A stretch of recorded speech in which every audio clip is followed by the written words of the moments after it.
What's up guys, my name is Z and this is my PC build.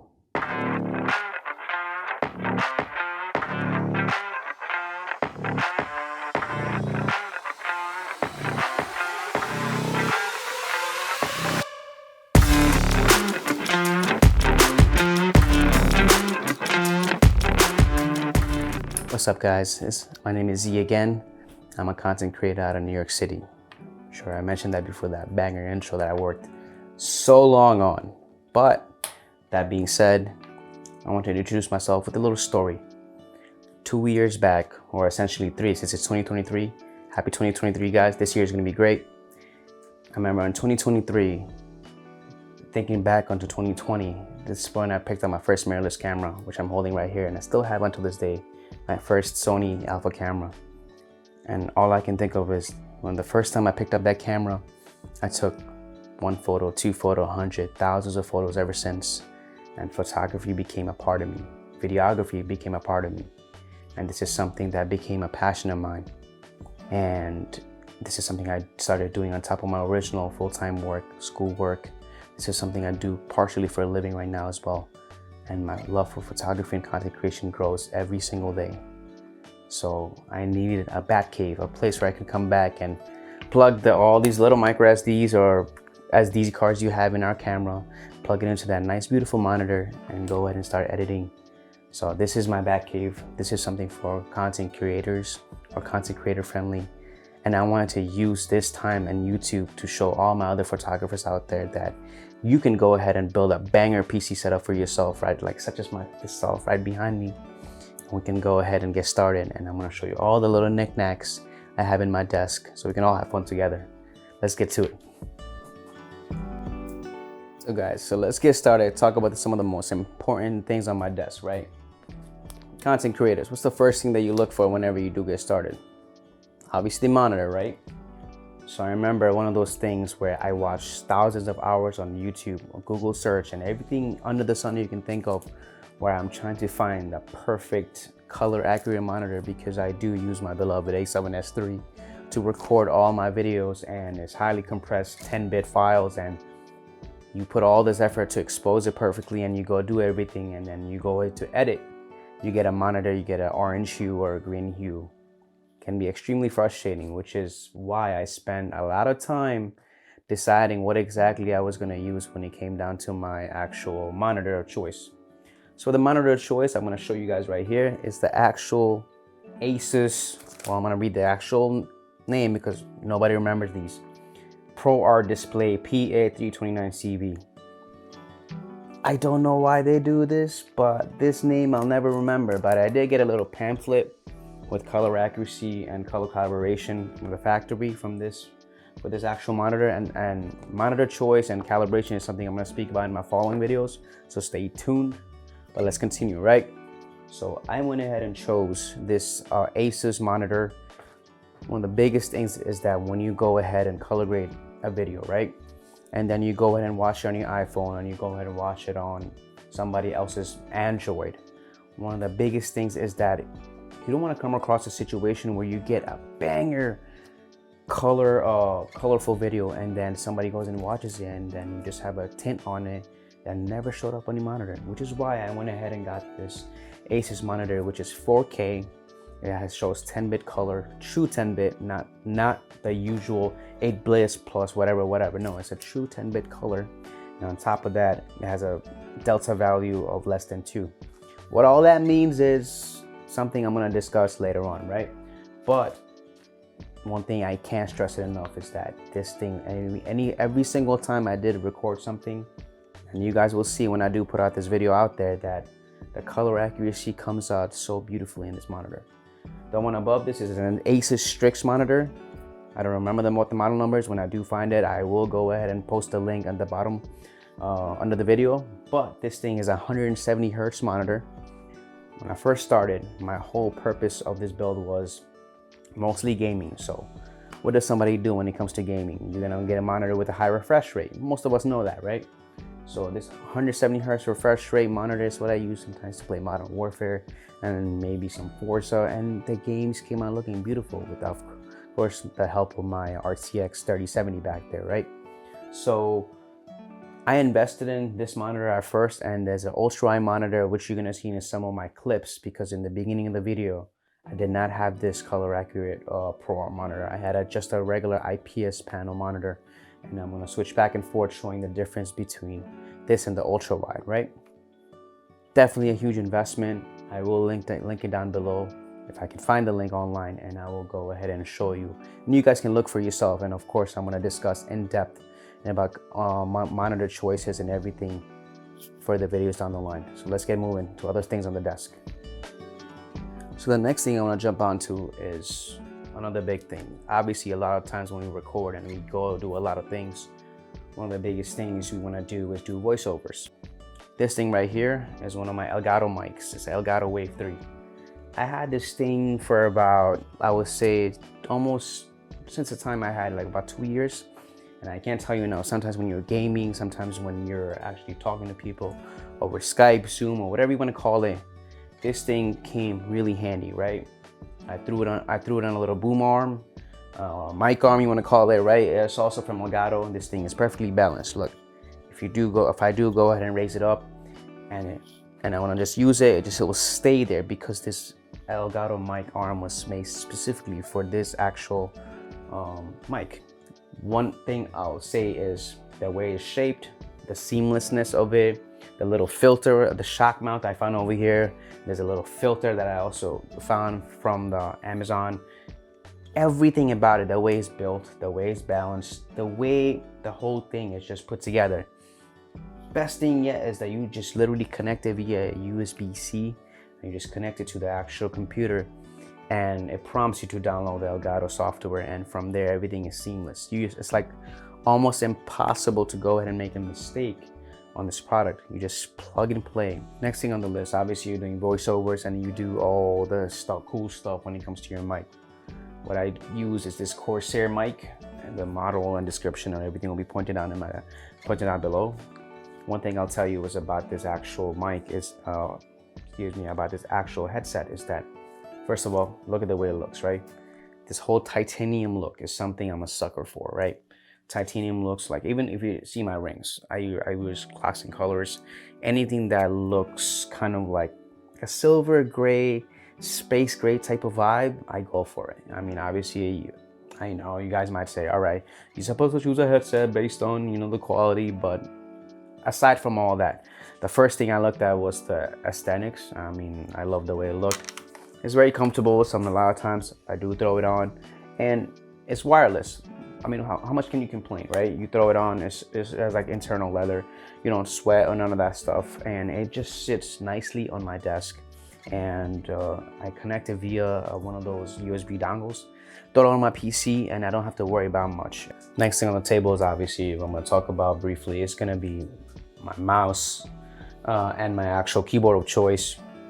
I mean, you can't go wrong with Logitech. I mean, look at this thing. I mean, I don't have the biggest hands, but my hands are fairly large, and this thing is very comfortable. I throw it on and it's no problem, right? One of the biggest things when it came down to keyboard of choice, one thing I remember, right? I use Mac and my PC at times, but most of the times I do use my PC, and then my Mac only comes into play when I go ahead. If I go away, let's just for a week or two, and I do want to make sure I want to catch up with my content creation, my photography, or if it's due for a client, I will take my Mac with me. And I balance it out with this little Carpio 2.0 from Delta Hub. This thing, I'm telling you, it saves you a lot of wrist pain, right? When I first started, I did not have this. I did not think much of it, but the amount of commercials and things I've seen on Instagram, I decided to give it a shot. It's not really super expensive, but the benefits 100% outweighs the cost of it, because this thing has stopped me from feeling a lot of pain. Let's move on to the next thing, which is gonna be my actual PC. This thing, I'm telling you, well, it's not the most powerful PC, but the way it looks is what I wanna jump at, right? And honestly, from this day and age, especially with the chip shortages and everything kind of calming down somewhat, getting a GPU, especially the GPU I have on there, is gonna be much, much easier. So over here, I'm running the actual Ryzen. Let's move on a little closer to over here. So the powerhouse that's supporting all this for me is gonna be this PC right here. Remember when I mentioned at the beginning of the video, when I was first building this setup, it was going to be for gaming. Obviously, if it's going to be high refresh rate for gaming, it should also inherently also be very or decent content. Adobe Premiere, all these other softwares that you use to actually edit, it should also work with those as well. So I went ahead and built my setup. There is a RTX 3070 from MSI sitting right here. This thing is a workhorse. I mean, I didn't have to go as crazy as getting an RTX 3090, which is, even until this day, costs well over $1,000. This thing's VRAM is about, I believe it's about 8 gigabytes. But in all honesty, nowadays, most people that are using 10-bit camera codec and H.264, H.265, one of the biggest things is no matter what it is that you do, the only thing that GPU can go ahead and handle is timeline, scrubbing through the timeline. When it comes down to actual rendering, I don't know why Adobe Premiere still hasn't put that update out. We still can't use acceleration through the hardware of the GPU. Only if you're, I believe, only if you're using 420, not 422 10-bit. Obviously, if you're running an A7S3 or if you're running A74 or A1, anything of the Sony flagship, you're going to be using the highest quality, which is going to be 422 10-bit, right? But anyways, I digress. You are sitting on an MSI motherboard. All this, mind you, all this setup is something I built over time. It didn't just come right away. It's sitting on an MSI motherboard. It has a Z73 AIO cooler. That cooler is the key to going down and cooling down my Ryzen 7 5800X, right? It's not the newest generation with the most cores, but it has enough cores where when I do launch my Adobe Premiere Pro and I start editing, it's able to handle the pressure load very well. Obviously, you gotta throw in some RGB in there, but not too much RGB because you want to say classy, right? You go ahead and I have some Strimer Plus and I put it as orange because I was trying to call this thing the Red Dragon, this PC, because I feel like it just suits the vibe. I mean, if you take a look at it, it has a little dragon over there, fan spinning, and it's just red, and it's inside of black, and Red Dragon. I mean, I'll stick with it. I mean, unless somebody else claimed it out there. Hopefully I didn't steal your name, but this is the Red Dragon PC that I built from a Ryzen 7 and an RTX 3070 OC from MSI, right? And sending on a Phanteks case. If you guys are a PC nerd like me, and if you ever want me to go about PC in depth, I will. But other than that, I'm just gonna cover the general consensus when it comes to this PC build because it does the work when it comes down to my content creation. My biggest focus is that it is able to render and put out the videos. So far, it's not the fastest when it comes down to rendering my 422 10-bit videos, but when I do go ahead and render, it gets the job done and I do export everything right on time. So I'm very happy with it considering that you can buy a 3070 for less than 700 bucks. Let's move on. Moving on, my favorite thing, almost one of my most favorite thing about this setup is definitely gonna be my Herman Miller chair, right? This is one of those things that when it came down to it, right? When I first started my setup, and one of the biggest things I can think of was, hey, how can I save money? How can I go ahead and then invest as little as possible and then get the most out of it? As I can tell you enough, right? One of the biggest mistakes I may have made was investing in a chair from Amazon or even eBay for about 100 bucks. And then my back paid for it in about a few months. When it comes down to your chair, invest the most money, which is why I went with this Herman Miller chair right here. And this is one of those things where as time goes by and no matter how much you sit on it, how much time you put on it, the back curvature and everything, the way they built the chair, the leveling, even the mesh they have on this chair. I know it sounds like Herman Miller sponsored me. There's no way they sponsor me, but the quality of their chair is just top notch. It's just something you can't deny, right?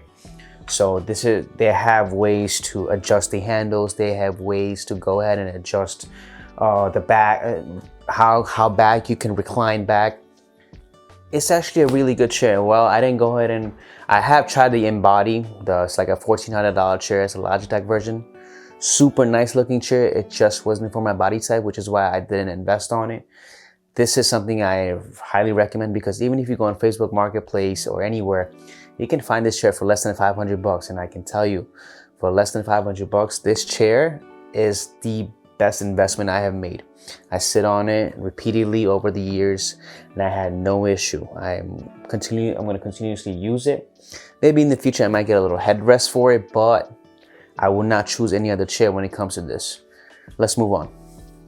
Two remaining things on my desk I want to talk about is the most coolest and the best looking thing in my desk so far, right? So I remember telling you guys that I went with a walnut finish. This walnut finish desk is something that's very rich in color, and especially when you're using color grading, the contrast really makes it pop. I remember when I was building the setup, in order to go ahead and mask that walnut finish, I wanted a dark color, like a contrast, so I went with a black desk mat, right? So let's get into it, right? So the reason I went with this black desk mat right here is because one of the biggest things I wanted to have was a really versatile desk mat. What I mean by that is I'm a product photographer, right? Sometimes I may want to pull in one of the few coins, so I might want to put something here and pull out my light dome and just put the light and just capture a few pictures with a pitch black background. Now, a lot of people, including myself, I do have a separate desk where I do take product photography, but this black desk mat was the most smoothest thing I have used in a long time. Now let me explain, right? When I was looking at GroveMade, like I said, I'm always going to use GroveMade as the best example of products that I've seen, right? GroveMade has some really nice leather desk mats, but they were costing a lot of money. It was well over $100 or $200 for the size that I wanted.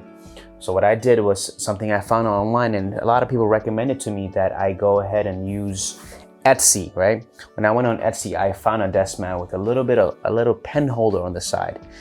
It cost me less than $150 to get a desk mat and a mouse pad. It's genuine leather. And the way I know is because I have some leather products, and first thing I did when it came in my shipment was I smelled it, and it smelled like genuine leather, and I was just so happy. It's very smooth and just soft to the touch. And I honestly cannot ask for a better desk mat that looks better, feels better. I had this for about 6 months. And honestly, every single time I touch it, it feels brand new. It just looks so sleek and so classy. Now, so all these cool things you see, like you see I'm shooting this video in S-Log 3. And everybody knows, whoever uses S-Log 3, you get the nicest color out of it, especially if you expose it properly. Another video I want to discuss in the future, right? Color grading is something essential. So when you have a nice monitor right here, something you want to add on to is another editing tool, and on top of Adobe Premiere Pro, even though it freezes half the time, is my loop deck right here. My loop deck over here is one of those biggest things that I love to use. And the reason why I say this is because over the years, when I use editing tools, I've been using it for about the last 3 years. Well, I've been doing it professionally. And what I can tell you is sometimes pressing the mouse, you take a mouse right here and then you spin the dial and do all these things, press it over and over again. Even if you have a wrist rest, it can take a toll on your wrist, your fingers. No matter how strong you are, no matter how much I lift and, go to the gym, one thing I can't deny is you do move your hand in a specific manner long enough, it will hurt. So this Loop Deck Plus is something that changed the game for me. And from the get, I didn't really quite understand the hype behind it until I watched a video from one of my favorite photographers. Peter McKenna spoke about it, I believe, one time, and this other photographer named Manny on YouTube spoke about it. And this thing came out years ago. Now they have digital versions of these Loop Decks, but this is the previous non-digital version where you just simply turn the dial and then you go press a selected number of buttons. You can go in and change saturation, luminescent, and then hue. You can go ahead and change the contrast. Everything under the sun you can do, but it just comes with as simple as turning a dial. So I'm gonna finish off the video sitting on the first station that I came across, which is, I call this my writing station, right? Remember when I first started the video, I wanted to tell you guys that this is a place where I call home, right? So when I do my content work outside, I catch a banger photo, a banger video. Sometimes I do want to come home and I want to make sure that I continue to remember the things that I'm doing. Because sometimes as photographers, we have a thought process that might slip. We might have a really good idea, but sometimes it slips across. So this is what I call in my writing station, where I have my, my notebook. Also from Peacepire Life, like I said, I have a bunch of Peacepire Life stuff. I have my pen and paper. This is where I get a chance to sit down and really record on things that I potentially may want to share in the future, things I may want to capture for myself. Maybe I want to go to, let's just say, the Grand Canyon, and you know, maybe like fly my drone there if they allow it. I'm not sure, I gotta check. I do want to go ahead and just plan my future endeavors. You know, this is my first video, and all I can say is moving forward, the focus on my channel is going to be literally just having fun. And while you're having fun, you're capturing some banger photos and videos. And my channel is going to be revolved around fun and all the gadgets you can use to support that fun, right? So let's just say you're going to Hawaii, take your A7S III and like one lens, or maybe throw a whole camera bag, which I have a bunch over there sitting down right now. The whole point of it is to just create in the name of fun. And the day I stop doing that is the day I stop producing videos, because for me, starting this channel is my way of recording my voice and putting it out there so other people, other content creators may just simply want to do the same. It shouldn't just be about monetizing or just, you know, finding a way to make an easy buck, because, you know, the algorithm won't even do that even if you wanted to right away. But when you put your passion into it, I think it works. So this station is my favorite because all I do at the end of the night is come sit down and get my notebook, piece of paper, and sometimes play with one of my coins, and I think about things, which helps me think about what next criteria or things that I will want to make videos about. This is where I sat to think about the first 5 videos I'm going to be showing to you guys, which I'm super excited, super stoked to share with you. Moving forward, it's going to be great. You know, I hope you guys join in the journey. Please like, subscribe if you like what you see. If there are certain things you want me to cover, please, by all means, leave a comment, and I will try my best to go ahead and get it done. I want to meet other creators out there. You know, I think of this as a channel where we can all meet one another and work together. And there's nothing more I enjoy than a community of creators, right? So stay safe, guys. Continue creating. Like and subscribe. We'll see you in the next video. Stay safe. Z out. Peace.